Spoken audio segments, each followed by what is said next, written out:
thing about when making a movie that I found is that you go through such severe ups and downs. I like it, I like it, I like it. It's okay. Oh, it was all right. And that was actually one of the biggest sort of eye-openers for me, because music videos go by so quickly, you know, and they're on the air and off the air and sort of forgotten.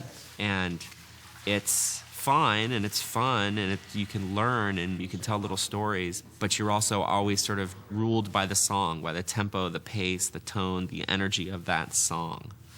And, you know, for me, the feature film was free. Yeah. I like that. You can make a scene any way you want. To me, it's complete freedom. Yeah, we're going to follow you up, so we're going to run through the whole action. To the point where you first pull back. I guess I would say that, you know, the only sort of physical difference is just the endurance needed for a feature. You might shoot a video for 5 to 7 days, tops. With this, you know, on a 100-day shoot, you may be on a scene for the first 3-4 days or something, and then at the end of that you go, okay, wow, well that scene's done, but now I've got to live with it for the next 2 years of my life. Let's do one that's actually fairly wide, like a 17.5 maybe. In the beginning, I was very, very happy. I knew that I was going to be watched pretty intensely the first couple of weeks. It's a big movie. I'm a first-time director. People didn't know what it was going to be like. Rehearsal!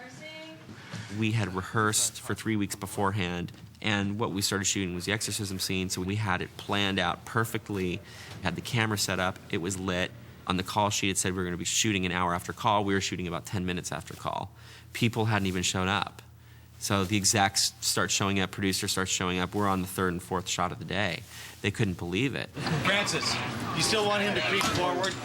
So we were just super, super prepared to get through that kind of stuff. You know, but there was always a little nervousness at the beginning of every new scene, I think, because there's always, it's kind of an unknown. I know what I want to do, but I also know when I walk on that set and I have 5 actors around me, they're all going to have new ideas.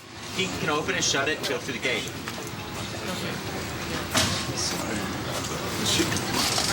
You always get caught off guard, I think, you know, and it's probably because you're caught off guard that you find certain scenes tough that you didn't expect to be tough and certain scenes easy that you expected to be tough.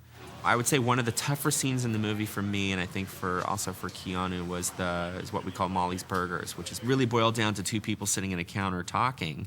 She's now starting to accept that the world isn't necessarily the way she thought it was, and he's now telling her the way it works. But it was 6 to 8 pages of some pretty thick dialogue in terms of exposition and learning of the rules of the world and the way things work.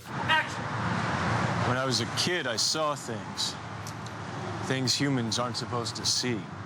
And for a movie that has hell and CG creatures and sprinklers going off and shooting and stunts and car wrecks and all this stuff, I mean, you would think 2 people sitting in a counter having a conversation would be an easy night of shooting. And it ended up being one of the more difficult things, and it was just because it's tough when when you're dealing with that much information. Like that? No, forward. Yes, that's it. We shot all of Tilda's stuff at the end of our schedule, so she and Peter worked at pretty much the same time, and they really weren't around for the first 3/4 of the film, and so it was really great to have the 2 of them come in and fresh and excited, and we're all kind of tired of each other and grizzled and, you know, battle weary and all this, and they came in and just had a blast. I think it's really important that I keep having these classical shapes, like these sort of statues, so that it's not too domestic. And I still smile every time I watch the scene of the two of them together, because it was so much fun to shoot that. They were just so enthusiastic. I will smite thee in his honor.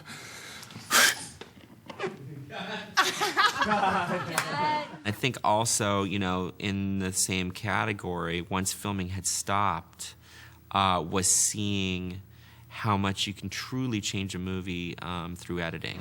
Hey, partway through that line, cut to his POV.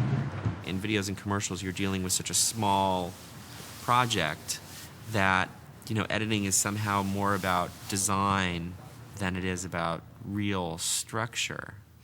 Because, you know, there's only so many things you can do, and everything's so dictated by the song or the 30 seconds that the editing choices you make don't have quite the same impact as it is on a movie.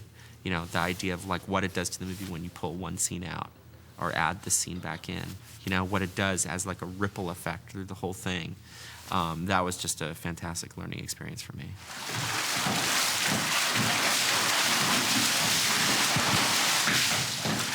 Cut.